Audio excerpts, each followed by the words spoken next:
আসসালামু আলাইকুম রহমতুল্লাহ। সুপ্রিয় শ্রোতা এবং দর্শক বৃন্দ, আজকে 2024 সালের সর্বশেষ দিন 31শে ডিসেম্বর। আমরা একটি বছর হাঁটি হাঁটি পা পা করে অনেক ঘটনার মধ্য দিয়ে আজকে আমরা 2024 সালকে হয়তো বিদায় জানাবো। আগামীকাল 2025 সালের শুরু। তো দৈনিক প্রথম আলো 2024 সাল কিভাবে বাংলাদেশের মানুষ অতিবাহিত করেছে সে বিষয়ে অনেক সুন্দর একটা রিপোর্ট তারা পেশ করেছে। আমি 2024 সালের বড় বড় অনেকগুলা ঘটনা ঘটেছে, যেগুলো আপনাদের সামনে 2000 প্রথম আলো রিপোর্ট থেকে আমি পড়ার চেষ্টা করছি। 2024 সালের শেষ দিন আজ 31শে ডিসেম্বর। পেছন ফিরে তাকালে দেখা যায় বছরটি ছিল অনেক ঘটনার। 1971 সালে মুক্তিযুদ্ধের পর বাংলাদেশের ইতিহাসের সবচেয়ে বড় ঘটনা ছাত্র জনতার অভ্যুত্থান হয়েছে এই বছরে। এভাবে 2024 সালে যেসব ঘটনাগুলো বাংলাদেশে ঘটেছে সেগুলো আমি একটা একটা পড়তেছি। আর দ্য ইকোনমিস্ট বলছে পুরা পৃথিবীর মধ্যে 2024 সালে বাংলাদেশে সবচেয়ে বেশি বড় বড় ঘটনা ঘটেছে। তাই বাংলাদেশে যেহেতু পুরা পৃথিবী যেহেতু বাংলাদেশে ঘটনা ঘটার মধ্য দিয়ে সেরা হয়েছে, এই জন্য আজকের রিপোর্টটা অনেক গুরুত্বপূর্ণ। আপনারা একটু পাশে থাকার চেষ্টা করবেন। 1 নম্বরে, পরা জানুয়ারিতে অধ্যাপক ইউনূসের কারাদণ্ড। বছরটা শুরু হয়েছিল শান্তিতে নোবেল বিজয়ী অর্থনীতিবিদ অধ্যাপক মোহাম্মদ ইউনূসের কারাদণ্ডের মধ্য দিয়ে। শ্রম আইন লঙ্ঘনের অভিযোগে কলকারখানা ও প্রতিষ্ঠান পরিদর্শন অধিদপ্তরের করা মামলায় মোহাম্মদ ইউনূস সহ 4 জনকে 6 মাসের কারাদণ্ড দেন শ্রম আদালত। 2 নম্বর হয়েছে ডামি নির্বাচন। দ্বাদশ জাতীয় সংসদ নির্বাচনের ভোট গ্রহণ অনুষ্ঠিত হয় এই দিন। বিএনপি সহ ছোট বড় অনেক দলের বর্জনের মুখে নির্বাচনটিকে প্রতিদ্বন্দ্বিতাপূর্ণ দেখাতে আওয়ামী লীগ নিজ দলের ডামি প্রার্থী দাঁড় করায়। পাতানো এই নির্বাচনে আওয়ামী লীগ ও দলের স্বতন্ত্ররা জিতে যান 280টি আসনে। 3 নম্বরে, 29শে ফেব্রুয়ারি বেরুরুরে আগুন। বেরুরুরে একটি বহুতল ভবনে আগুন লেগে যায়, অন্ততপক্ষে 46 জনের মৃত্যু হয়। অনেকে ভবনটিতে গিয়েছিলেন রেস্তোরাঁর খাবার খেতে। আগুনের ঘটনার পর অগ্নি নিরাপত্তায় দুর্বলতা বেরিয়ে আসে।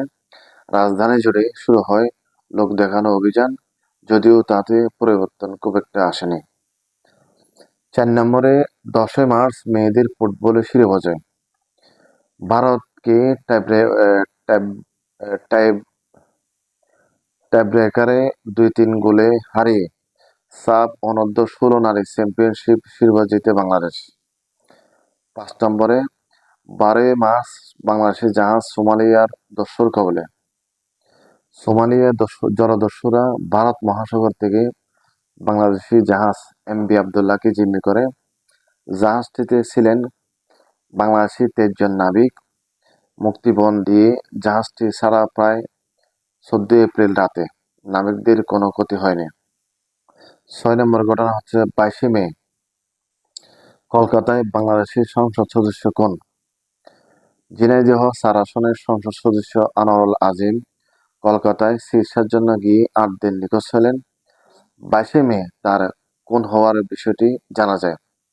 তার মরদেহ টুকরো টুকরো করে লুকিয়ে ফেলার চেষ্টা করে খুনিরা। ডিএনএ পরীক্ষার পর 20 ডিসেম্বর নিশ্চিত হওয়া যায়। 7 নম্বর ঘটনা হলো 16 জুলাই আবু সাইদকে হত্যা। 5 জুন শুরু হওয়া সরকারি চাকরিতে কোটা সংস্কার আন্দোলনে 15 জুলাই হামলা চালায় ছাত্রলীগ। পরদিন দেশজুড়ে বিক্ষোভ শুরু হয়। পুলিশের গুলিতে শহীদ হয় রংপুর বেগম রোকেয়া বিশ্ববিদ্যালয়ের শিক্ষার্থী আবু সাইদ। ওই দিন নিহতের সংখ্যা দাঁড়ায় 6 জনে। এরপর থেকে বিক্ষোভ ছড়িয়ে পড়ে সারা দেশে। 1 আগস্ট জামাত ও শিবির নিষিদ্ধ, প্রজ্ঞাপন বাতিল।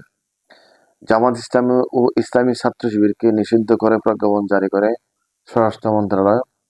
পরে 28 আগস্ট অন্তর্বর্তী সরকার এই প্রজ্ঞাপন বাতিল করে আরেকটি প্রজ্ঞাপন জারি করে। এতে বলা হয়, সন্ত্রাস সহিংসতার সঙ্গে জামাত ও শিবিরের সম্পৃক্ততার সুনির্দিষ্ট কোনো তথ্য প্রমাণ পাওয়া যায়নি।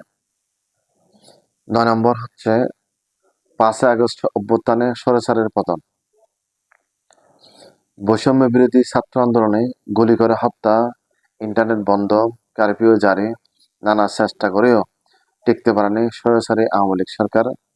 শেখ হাসিনা পালিয়ে যান ভারতে। গণ অভ্যুত্থান সংক্রান্ত বিশেষ সেল প্রাথমিক হিসাবে জানিয়েছে, জুলাই ও আগস্ট গণ অভ্যুত্থানে 858 জন নিহত হয়েছে। কিন্তু বৈষম্য বিরোধী ছাত্র আন্দোলনের পক্ষ থেকে দাবি করা হচ্ছে 2000-এর উপরে নিহতের সংখ্যা, এরপরে 30,000-এর উপরে আহতের সংখ্যা। 10 নম্বর ঘটনা হচ্ছে 6 আগস্ট খালেদা জিয়া মুক্ত। বিএনপি চেয়ারপারসন বেগম খালেদা জিয়া নির্বাহী আদেশে মুক্তি দেওয়া হয়েছে বলে জানানো হয় বঙ্গভবনের এক সংবাদ বিজ্ঞপ্তিতে। এতে বলা হয়, রাষ্ট্রপতি মোহাম্মদ শাহাবুদ্দিনের সঙ্গে 3 বাহিনী প্রধানেরা, বিভিন্ন রাজনৈতিক দলের নেতা, সুশীল সমাজের প্রতিনিধি ও বৈষম্য বিরোধী ছাত্র আন্দোলনের নেতাদের বৈঠকের সিদ্ধান্তের প্রেক্ষিতে খালেদা জিয়াকে মুক্তি দেওয়া হয়। 11 নম্বর ঘটনা 8 আগস্ট অধ্যাপক ইউনূসের নেতৃত্বে অন্তর্বর্তী সরকার। আওয়ামী লীগের 15.5 বছরের শাসনের অবসানের পর 8 আগস্ট অধ্যাপক মোহাম্মদ ইউনূসের নেতৃত্বে অন্তর্বর্তী সরকার গঠন করা হয়। উপদেষ্টা মোট 17 জন, পরে তা বেড়ে হয় 22 জন। 2020 ডিসেম্বরে এফ হাসান আরিফের মৃত্যুতে উপদেষ্টার সংখ্যা দাঁড়ায় 21 জনে। 12 নম্বর ঘটনা 10 আগস্ট বিচারপতির পদত্যাগ। বৈষম্য বিরোধী ছাত্র আন্দোলনের বিক্ষোভের মধ্যে পদত্যাগ করেন সুপ্রিম কোর্টের প্রধান বিচারপতি ওয়াজেদ হাসান। পরে আপিল বিভাগে 6 বিচারপতি পদত্যাগ করেন। নতুন প্রধান বিচারপতি নিয়োগ দেওয়া হয় সৈয়দ রিফাত আহমেদকে। 13 নম্বর ঘটনা 19 আগস্ট ভয়াবহ বন্যা শুরু। ভারত থেকে আসা ঢল ও ভারী বর্ষণে ফেনী, কুমিল্লা, নোয়াখালী, ব্রাহ্মণবাড়িয়া, চট্টগ্রাম, খাগড়াছড়ি, রাঙ্গামাটি, কক্সবাজার, লক্ষ্মীপুর, সিলেট, মৌলভীবাজার, হবিগঞ্জ সহ বিভিন্ন জেলায় বন্যা শুরু হয়। 14 নম্বর ঘটনা 3 অক্টোবর সংস্কার কমিশন গঠন শুরু। অন্তর্বর্তী সরকারের গুরুত্বপূর্ণ কাজের একটি হলো সংস্কার। এ লক্ষ্যে 3 অক্টোবর 5টি ক্ষেত্রে সংস্কার কমিশন গঠন করে প্রজ্ঞাপন জারি করা হয়। এখন পর্যন্ত মোট 11টি কমিশন গঠন করা হয়েছে। 15 নম্বর ঘটনা 15 অক্টোবর ডিমের ডজন 190 টাকা। 16 নম্বর ঘটনা 17 অক্টোবর শেখ হাসিনার বিরুদ্ধে গ্রেপ্তারে পরোয়ানা। 17 নম্বর ঘটনা 23 অক্টোবর ছাত্রলীগ নিষিদ্ধ। 18 নম্বর ঘটনা 13 নভেম্বর আহতদের বিক্ষোভ। 19 নম্বর ঘটনা 26 নভেম্বর চিন্ময় কারাগারে আইনজীবীকে হত্যা। 20 নম্বর ঘটনা 1 ডিসেম্বর গ্রেনেড হামলা মামলা রায় বাতিল। 21 নম্বর ঘটনা 2 ডিসেম্বর ভারতে বাংলাদেশ হাইকমিশনে হামলা। 22 নম্বর 4 ডিসেম্বর দেশের প্রশ্নে ঐক্য।